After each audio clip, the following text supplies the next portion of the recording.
Hello, everyone. Welcome to On the Move, a show where we share transportation, sales, and marketing success stories. I am Jennifer Corpus Romaine, Executive Director at the Transportation Marketing and Sales Association, which is a trade nonprofit educating and connecting marketing and sales professionals inside the industry. And today on the show, I have Beth Malik, Senior Director of Marketing at SMC3, and she is also the TMSA Board President. And I wanted Beth to come on the show today because we are celebrating our 1-year anniversary of On the Move. Welcome back to the show, Beth. How are you doing? Thank you, Jen. I'm doing great, and I'm thrilled to be here on the anniversary. I'm so excited. So, in case you didn't know, I made Beth come on as our first guest of the podcast as we were gearing up to launch her presidency when we went into our Elevate last year in 2024. And so she'll be doing, now she's been president for almost a year and has one more. But to celebrate the occasion, and before we dive into Beth, we do have a little video to celebrate this milestone.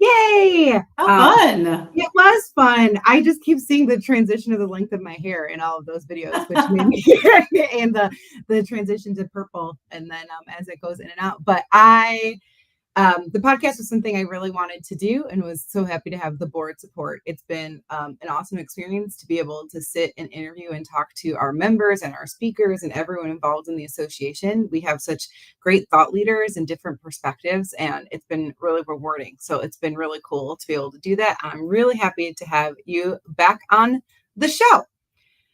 So Thrilled to be here. Thank you. We are midway through your presidency. What has been your favorite milestone so far?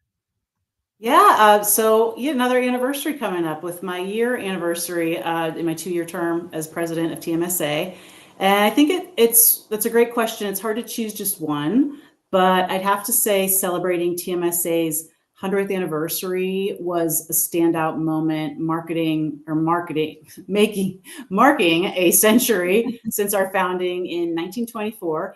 And commemorating it all at the TMSA Elevate conference in New Orleans last year. That was incredibly meaningful, and there was a parade down Bourbon Street to celebrate it as well, just for TMSA with TMSA members. So it was such a powerful moment, bringing our community together in a meaningful way. And since that time, we've been working on setting up TMSA for even longer term success. We've made important structural transitions. We've also implemented some key staffing updates, including bringing on a new director of programming, Eileen Dabrowski, who's already working on innovative ways to bring even more value to our members. So for me, it's about that blend of honoring where we've come from and actively shaping what's next. Those have truly been meaningful moments this first year.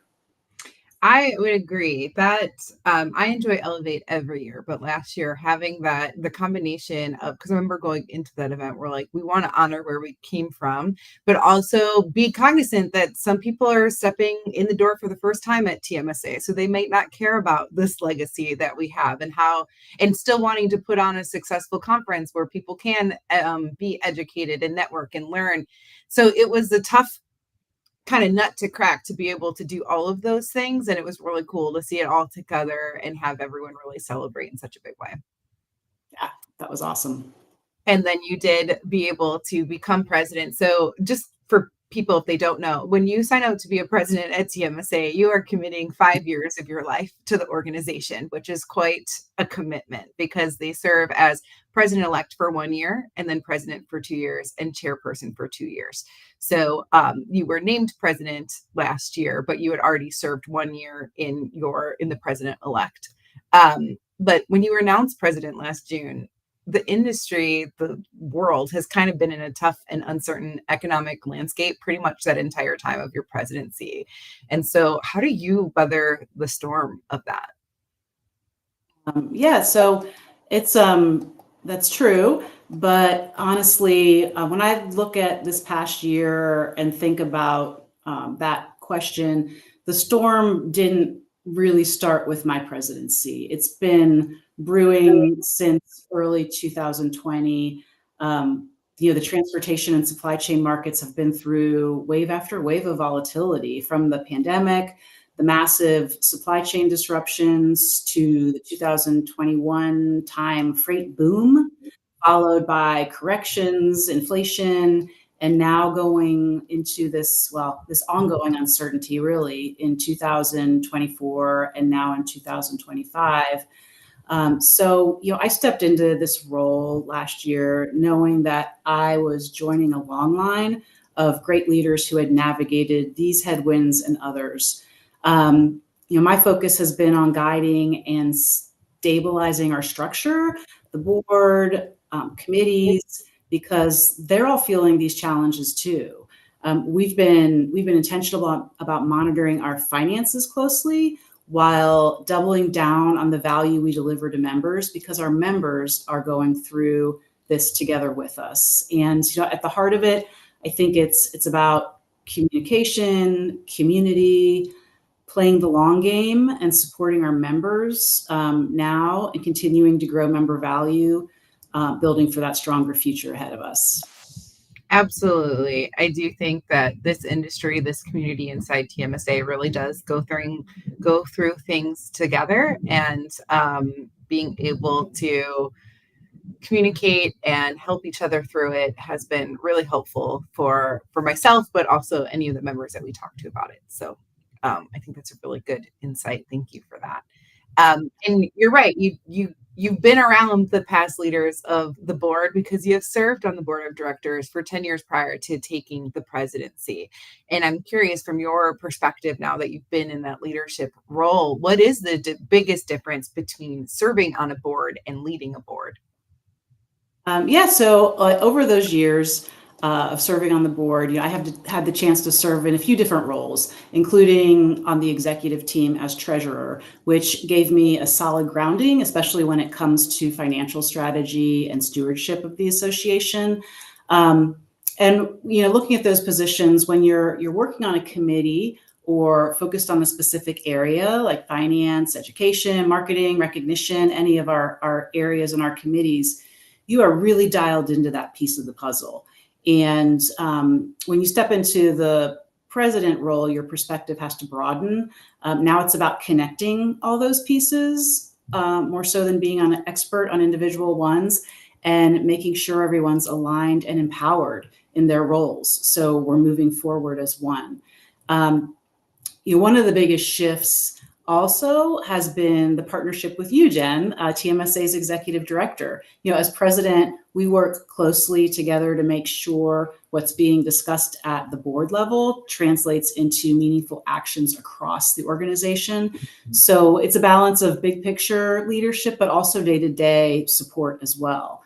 I think that's the biggest difference. It's been a privilege the entire time, no matter where I've served, especially with a team of such talented and dedicated board members all through the years, and yourself at headquarters beside me. Thank you. Yeah, I definitely think that presidential role, you do have to look at all of the pieces together. And I work with the entire board, but we have our monthly one-to-ones. We're always in emails. I always know how to get a hold of you, whether it's your email or your cell phone, because sometimes you have to move quickly, or there's things going on, and you can't always anticipate what's happening at any moment. And so you have to really be able to see. And that's been interesting for me too, is because I've now, in my term here as executive director, I've had 3 presidents, and everyone leads a little bit differently too. And so it's like, okay, what's your leadership style, and how much do you need to know, and when do you want to know it? And finding that balance in between, I think has been interesting for me too. But I think you're doing a great job. And it's been fun to work with you. And yeah, we started as when you were treasurer. Well, first we started when I was a board member, and then we served Yeah, together, and then transitioned then from treasurer to president-elect to president. So it's been a fun journey. has been.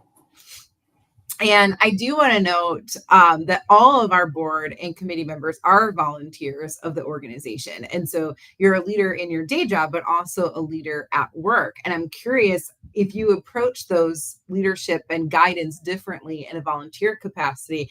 I know that's something that like committee leaders have been like, I don't know how to do this the same way because I'm at work. I can just tell them they have to do it and they do it because it's their job. But this is very different. So do you approach that differently? Yeah, I would probably say like yes and no. So this is a great question because leading volunteers is unique. It's a unique kind of leadership I've learned, and it's definitely very focused on relationships and shared purpose. So, as you mentioned, everyone on the board, including myself, is balancing a demanding full-time career outside of TMSA, and we're all here volunteering at TMSA because we care deeply about the industry and TMSA's mission, not because we're being compensated. So, as president, I know that everyone's time is a gift. And, people may dip in and out of active participation depending on what's happening in their lives or careers. We don't have formal accountability tools like in a corporate setting. So instead, we build trust with each other and buy-in and create space for people to lead in a way that fits their time and talents. But really the core principles and expectations around governance, strategy, alignment all still have to apply with all of that. So in a volunteer role, we still absolutely have to be strategic, aligned, and thoughtful in how we guide the organization, but it's all driven by passion and purpose. And that's what makes it special. So when you're surrounded by people who want to be there, who are bringing their passion to the table, that's what makes it incredibly powerful. Mm-hmm. Yeah, and I know one of the things that we've done over the past year or so is really think through our committee structure and how much can we ask volunteers and how much should headquarter take back, or what does that relationship look like? Because it's always evolving, it's always shifting, it's always changing. And as we learn more and as we do more, those answers continue to grow. But I think that having that collaboration is really helpful. And you can see, okay, like if this thing didn't get done exactly the way we wanted it to, well, maybe that's not something we could ask volunteers. Or maybe at this time frame of the year when people are really, really busy, that's not a time that we can roll out that project. I feel like though for me, those are the biggest takeaways because yes, we have a very small headquarter team. Everyone else is volunteers. And so if we rely on volunteers with understanding that this is not their job, how can we maximize that support and let them serve in a way that makes sense for them while still executing on what the association needs to do? So that's been a unique challenge, I think, especially in this current environment, like really being like, how do we maximize the time that these people are giving because they do care and they do have this passion and support for the organization. But I think that we have grown in that way a lot, and we do have different like program management platforms now that can help our committees and things like that. And all of our committee leadership is on the board of directors as well, in case people didn't know that. So they come to the board meetings, they can see the full picture and then report back to their committees as well. With that, it can be a big, load to have volunteer hours on top of your, full-time job in your life. So do you have any advice for people that want to get more involved in any organization, not just ours, but maybe hesitant because of their current workload? Yeah, I think a couple things come to mind, and it's a really common concern for people, especially in a fast-paced industry like ours. But I think the key is just being intentional. So first, start with the why. If getting involved aligns with your values, whether that's giving back or building your network or growing as a leader, it's easier to prioritize and protect that time commitment of being a volunteer. So, start with that. And then second, really treat it like a professional investment, not an extra task. Volunteer leadership really builds board experience. It sharpens your communication and strategy skills. It definitely expands your network. So it can be career development in action. It is not just another task on the to-do list. That can be really powerful. And then finally, I think just talk to someone who's already doing it. A quick chat with a board or committee member can give you a clear picture on what's involved and if it will be manageable for you. And you might be more ready than you think. And the rewards, both personally and professionally, can be well worth it. But Jen, I would ask you, you are a fellow nonprofit board president, and that's been really fun in this year because you're doing the same thing that I'm doing. You're a volunteer board president outside of your job at TMSA. So you're kind of asking me all these questions, and you've got your own perspective on things that I'd love to hear about, like what your biggest takeaways are from leading a board and how you approach your leadership in a volunteer-driven environment. Absolutely. I feel like I want to answer this in two ways. So one, because we're talking about TMSA first. So the only other board I served on before the one that I'll talk more about in a minute was TMSA. And the reason why I joined the TMSA board was because I was a member, and immediately upon walking into TMSA, I knew like, oh, these are very like-minded people. I can learn from them. I was on the marketing side. I loved talking to other directors of marketing, but also really loved talking to the sales side so that I could understand the sales side more and create better sales collateral for my sales team. And so I promptly went into the education committee. And then I had set a personal goal for myself to join a board of directors. Like I felt like that was something I wanted to not just have on my resume, but yeah, like all the reasons that you said, like the professional development, I believe in setting goals for ourselves personally and professionally. And I was like, oh, I feel like I'm going to try to be on the TMSA board because at that point I had already volunteered for a couple years. I had ideas of how to improve the organization and make like mindful change. And so I then took over the marketing committee and joined the board of directors at that time. So I was like, I'm already giving my time. If I'm setting a goal to be on a board, why not make it this place that I'm already volunteering and already passionate about and I already care about. Obviously, I care about TMSA so much that I, transferred and then became the leader of the organization. That just kept evolving. But then when you come to TMSA headquarters, obviously you give up your board seat because you report to the board and you can't have that dual role. So then at that point, I was like, I still really want to give back and be thoughtful in being on a board and serving on a board. And so I looked at where else I was volunteering, which was an organization called the Ohio Alliance to End Sexual Violence.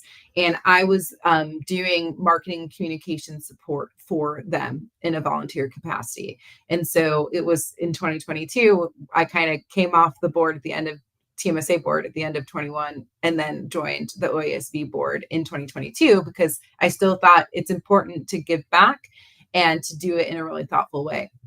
And so from there, I became vice president of the board very quickly. And then I've been serving as board president since last July here. So it is a workload for sure. But I really liked what you said about what is the purpose and I don't believe in joining a board of directors or volunteering your time on things that you don't believe in, because then it is going to feel like a chore and like something else. It has to be things that you are passionate about, that you believe in, that you believe in the cause and believe in the people that you're working with. And when you do that, then you're like, okay, even if I do feel a little overwhelmed, it serves such a big purpose. And you know that your time that you're investing is really important to the cause, to the mission, to the organization. So at OASV, it has been fun because we have monthly check-ins about your board presidency and my role at TMSA, but also, hey, we are both in this kind of new adventure together of leading boards. And I know being organized is incredibly important in the board president role. And making sure that I told my executive director over there, like, my whole goal is to bottleneck what the staff needs to do. That's my goal here, to make sure the board is approving things in an orderly fashion, and that we're not, causing the staff to not be able to move forward on the mission. So just being mindful of things like that. I do think that everyone is incredibly busy, but I want to be busy with the things I care about. And so that is being a mom, being a wife, and being a family to my family and all of those things. But also, like, it does not make me feel like a whole person if I'm not volunteering and giving back to a community that I care about or to organizations that I care about. So I make sure I put that in as a piece of the puzzle. But I do think on the other side of that, it's important not to then burn out and do too many things all at once. So, like, I don't really volunteer a lot of other places right now because I am a board president. So, like, I know people who serve on like multiple boards. I don't think that you can do that if you're a leader of one. I mean, you might be able to. Some people are superhuman, but like, be really mindful with that time that you're giving back. Like, I donate to other causes. I might go to an event or two or something like that, but like, really serve. I want to make sure that if I'm serving, if I'm leading on a board, that I'm giving it the proper space to be able to do that. That was very long-winded, but well, yeah, I love that also, and it's really, I think, it's also treat that time on your board like a commitment. You would like block time for it, make boundaries around it, and tell people what you're doing too, like, so they understand. Especially when I think of like TMSA, everyone on the board is in the industry, and why wouldn't you be telling everyone at your company you're doing this? And you're growing from this, and you're involved like this. And they like, at SMC3, we're very proud that we serve on the board. I serve on the board of TMSA and support the industry. So it's really, treating it like any other commitment too. And everyone has their limits though. You're right. Like, everyone's very busy, and you have to cherish your time. Mm-hmm. And that's when we have volunteers here at TMSA that they'll be like, okay, I have to step out for like 3 to 6 months. And I'm like, that's fine. I honestly would rather you tell me that than say like, oh, I can do all this stuff. No one is actually superhuman. Everyone has just certain capacities that they have. So being mindful of that. And I feel like the people who are transparent like that, and like, okay, like, I know I have a ton of projects like coming up, I need to step away and then I'll come back. Those people do come back. It's the people who don't say it and don't step away when they actually need to, but then they go and they hit that burnout mode and then they just like wash their hands of it. Those are the ones that we lose. And I'm always sad when that happens, because like, just be open and honest. Or like, I know we have some people that they're like, I can't serve in a regular committee right now because I can't. And I'm like, okay, do you want a special project? I'll give you a special project. Like, you can work on it on your own time. And so some people will do that too. If someone wants to give us volunteer hours, we don't say no. We find the way to make it work for them. And so I think that's really important too. And it doesn't always have to be on a board level or a full committee level. There's always things we're trying to create, programmings, add new member benefits, and researching what that looks like, understanding what the members need. Some of that stuff doesn't need to be in a committee. Help us research what that looks like, or talk to people and report back. There's always something that can be done. But I definitely think like contributing in a way that's meaningful for you, for things that you care about, is going to be most important. And it does make me feel fulfilled to do that. And you said one thing, like, yes, like SMC3 really supports you being on the board and being a president and things like that. And I would say the same. Like, OASV's annual conference is at the end of June. TMSA knows that. So like, it's nice that it's not before our conference, but you guys, I mean, I typically take a few days off after Elevate anyway, but okay, a couple weeks after Elevate for the past like 2 to 3 years, like, I'm gone then because I am doing my other role, and having that support's really helpful. And just talking through that stuff, because if I just checked out for 3 days, you guys would be like, where are you? But you're like, oh no, she's doing this other thing. That's great. And happy that it's in a time period where she's not doing a ton for us anyway, because that's our our sleep time after Elevate. But it's I know like in the past I've gone to like advocacy day in April, which is in like the heart of stuff for Elevate, and you guys are always so supportive of that. So I do think talking to your managers and stuff, because a lot, especially for something like TMSA, because it is professional development, they'll help you. They'll be like, oh, this could be a great opportunity for you. Let's see how we can fit it into your schedule. And figuring out how to make that work. So I think that's all really important. Well said. Yeah.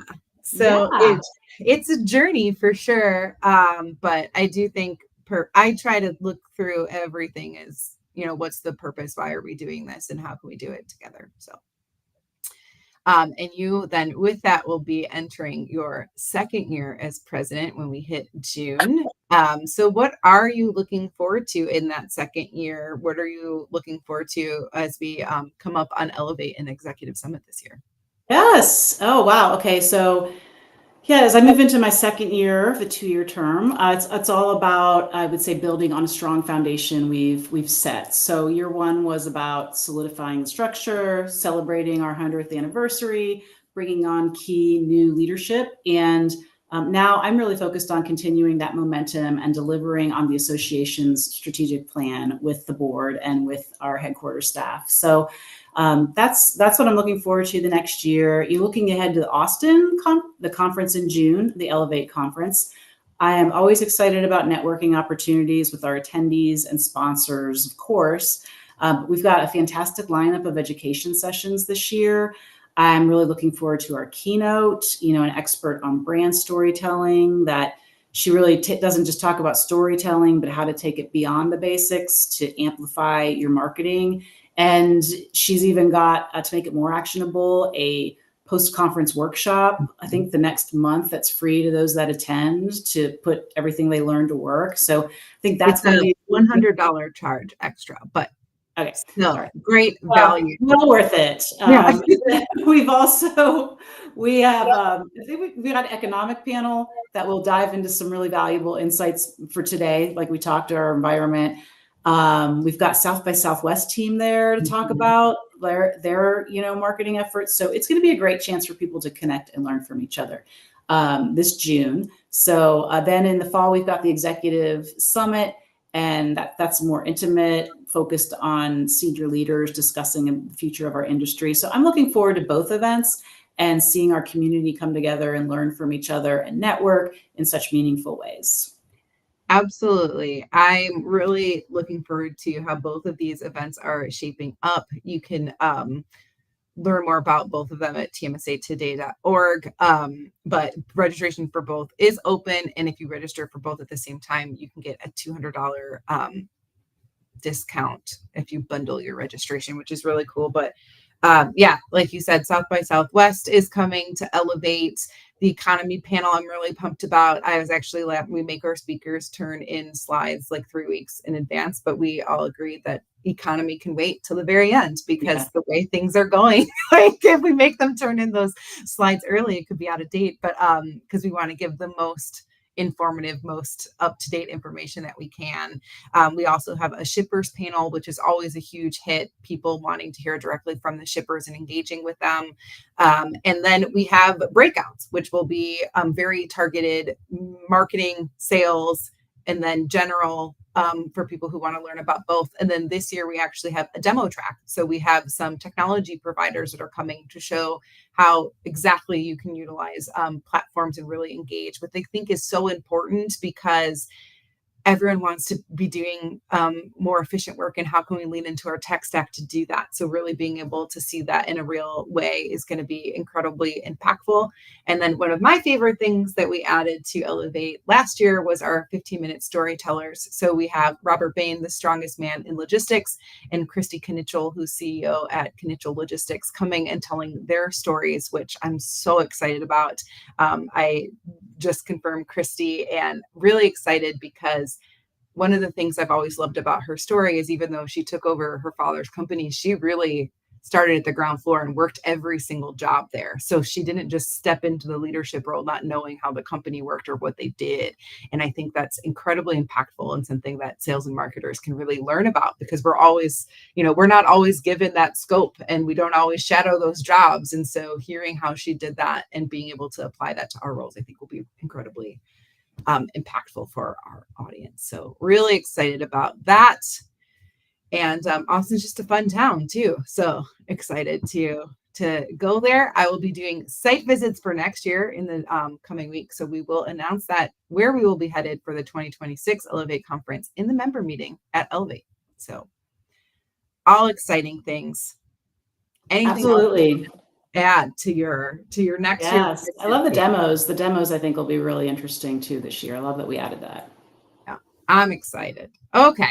Well, we are rounding out our second interview with you here on the Move. And so when I have people back on the show, I don't ask them my initial question that I ask everyone who comes on the show. I've had to adapt to a secondary question.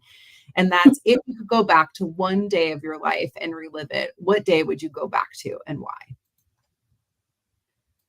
Okay, well, I think, for sure, one day I would want to go back to is actually the day I came eye to eye and swam with a humpback whale. And so one of the photos from this exact moment is actually like behind me right now. It's on the wall over here, so you probably can't see it in focus, but so it's pretty full circle that I'm talking about it now, but you can see the meaning because it's right here with me every day. And Jen, you know that my husband and I are avid scuba divers. We spend most of our vacation time under the water or on the water. And this particular day that I'm talking about, we were out in the water on the South Pacific Ocean, and there was a mother humpback and her baby, about a 4-day-old calf, very close to our small group of only about 5 people out in the water.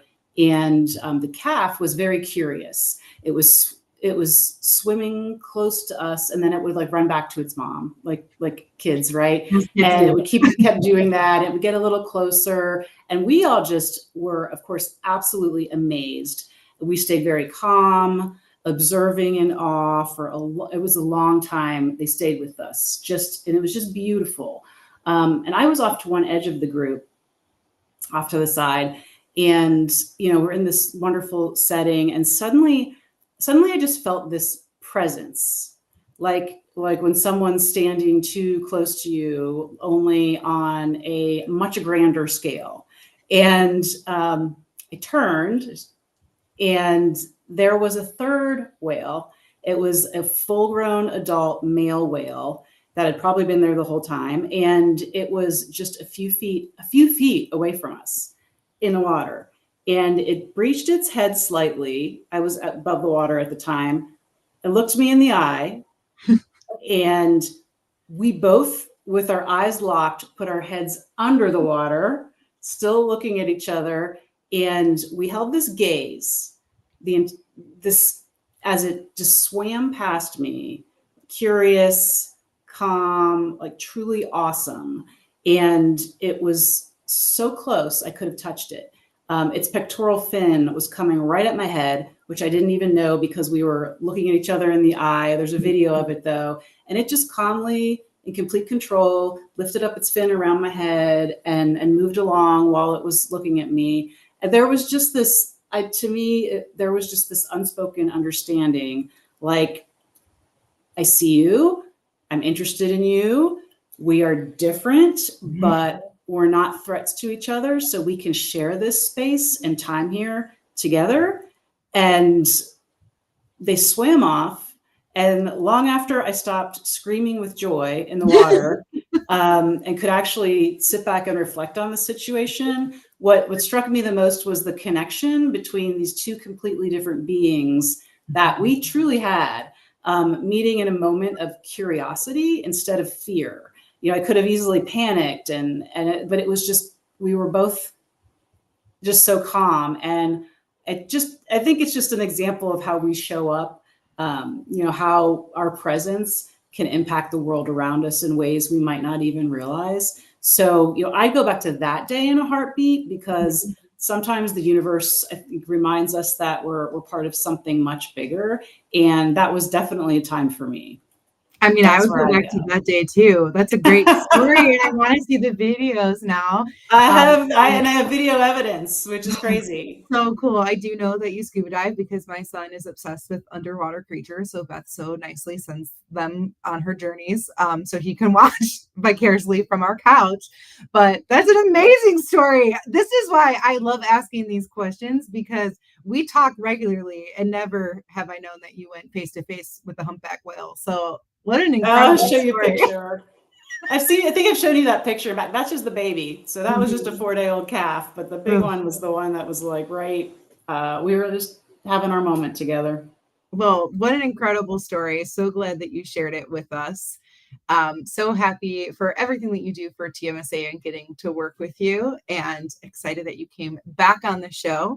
For those of you wanting to check out next week's episode, we will have Jason Green, who is the president at FAY, which is another pretty special episode for me. We talk all about AI and stuff, which is really important and great. But Jason is actually my boss before I came to TMSA, and the company that introduced me to TMSA. So I get to reflect with him on something I think is really important. But here at TMSA, people are like, oh, you're such a great leader and all that stuff, which I appreciate. But part of that is because he met me where I was when I was, 2 months postpartum of having a child, and hiring me in the time frame and the amount of work I wanted to work at. And I wouldn't be here if I wasn't met there. And I feel like that's a pretty cool leadership story. So check that out.